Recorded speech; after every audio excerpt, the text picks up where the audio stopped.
All right, let's jump right into it. Today we're tackling a really big question.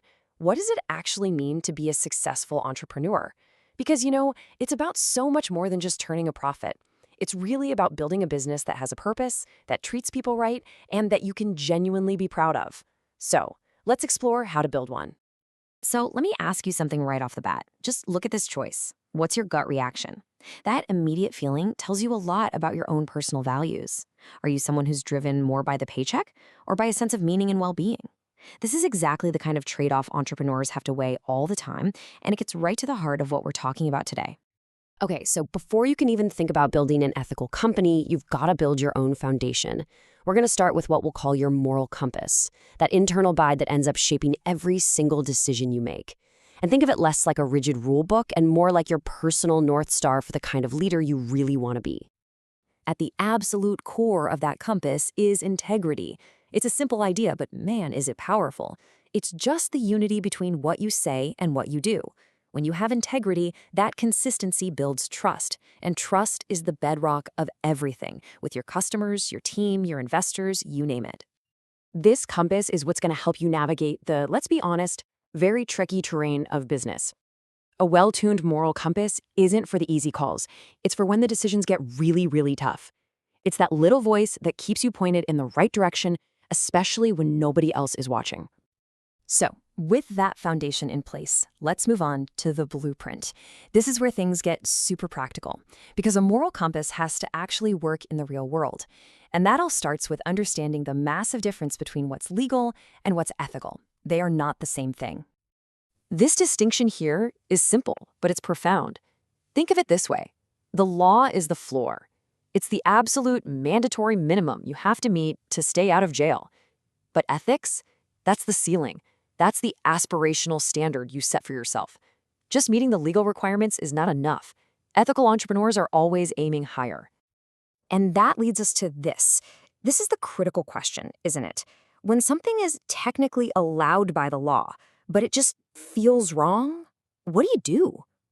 This gray area is exactly where a company's and a leader's true character is revealed. Let's look at a real-world and pretty painful example. Back in 2017, Equifax had that massive data breach. But here's the kicker. Before the public knew a thing about it, several executives sold off almost $2 million of company stock. Now, while the legality of it all was debated in court, the ethical line, that was crossed by a mile. And what was the price tag for that ethical lapse? This. A minimum of $650 million in settlements. This just goes to show you, a failure of ethics isn't just some bad PR. It can be an absolutely colossal financial disaster. And believe me, Equifax is not alone. From Volkswagen's emission scandal to Wells Fargo creating fake accounts, the pattern is crystal clear. When ethics take a back seat, the consequences are devastating for the company, for its customers, and for its bottom line. Okay, enough of the scary stories. Let's totally shift our focus. Instead of just avoiding bad outcomes, let's talk about actively creating good ones. This is about seeing business not just as a machine for making money, but as a seriously powerful force for positive change in the world. This brings us to a concept called corporate social responsibility, or CSR. Basically, it's the idea that a company has duties that go way beyond its shareholders. It's a promise to be a good neighbor, to care for the community and the environment. It's all about doing good while you're doing well. Now, some entrepreneurs take this a whole step further with something called social entrepreneurship. In this model, the social cause isn't just a side project. It's the very reason the business exists in the first place. The main goal is to serve that cause, and they use a profitable business to make sure it can last. A perfect example is the founder of Tom's, Blake Mycoskie. His idea wasn't to start another charity. It was to build a for-profit business engine that could solve a problem. As he put it, "For every pair I sell, I'm going to give a pair of new shoes to a child in need." That's a social mission driving a super successful company. And building a business with a purpose isn't a one-size-fits-all deal. You could become a certified B Corp, a nonprofit, a cooperative. The main takeaway here is that there are formal business structures out there designed to match whatever purpose is driving you. And if you're sitting there thinking, okay, this all sounds nice, but does it actually pay off? The answer is a huge yes. Just look at the data. The world's most ethical companies don't just keep pace with the market, they consistently outperform it. We're talking an extra return of over 8%. The proof is right there. Doing good isn't just a nice idea, it is a powerful competitive advantage. All right, let's bring it all home. We've talked about the foundation, the blueprint, and the impact.